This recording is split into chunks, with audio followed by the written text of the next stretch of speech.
மாடி தோட்டத்துல பூக்கள் செடி நம்ம நிறைய வளர்ப்போம்னு வச்சுக்கோங்களேன். அப்போ வந்து காலையிலயும் சாயந்தரமும் ஒரே அதே ஞாபகம் இருக்கும். என்ன ஞாபகம் அப்படின்னா, ஐயோ பூக்கள் பூத்திருக்குமே, அது எப்படியாவது பறிச்சுமே, அதை மிஸ் பண்ணா காத்துல எங்கேயோ பறந்துருமே அப்படின்னு தோணும். வெண்மையான மதுரை மல்லி நேத்து பூத்தது எவ்வளவு அழகா இருக்கு பாருங்களேன், சூப்பரா இருக்கா.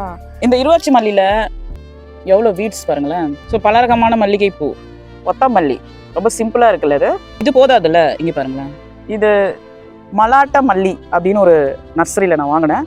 இருக்கிறதுலே பெரிய பூ இதுதாங்க, மல்லியிலே ரகத்திலேயே அவ்வளோ பெருசா இருக்கும். பாரிஜாதம் எப்படி இருக்கும் அந்த அளவுக்கு பெரிய சைஸ்ல பூக்கும். எவ்வளவு பூக்கள் இருக்கு பாத்தீங்களா. 5 நாள் 6 நாள் நான் வந்து விடுவேன், அதுக்கப்புறம் ஒட்டு மொத்தமா பறிச்சிடுவேன். கனகாம்பரத்தை வந்து நாம வைக்கலாம்.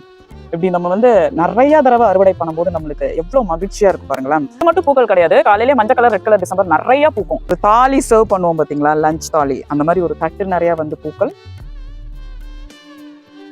அங்கங்க நிறைய ரோசஸ் இருந்தது பாருங்க. இந்த பூக்கள் போதுமா பூஜைக்கு, இன்னும் கொஞ்சம் வேணுமா?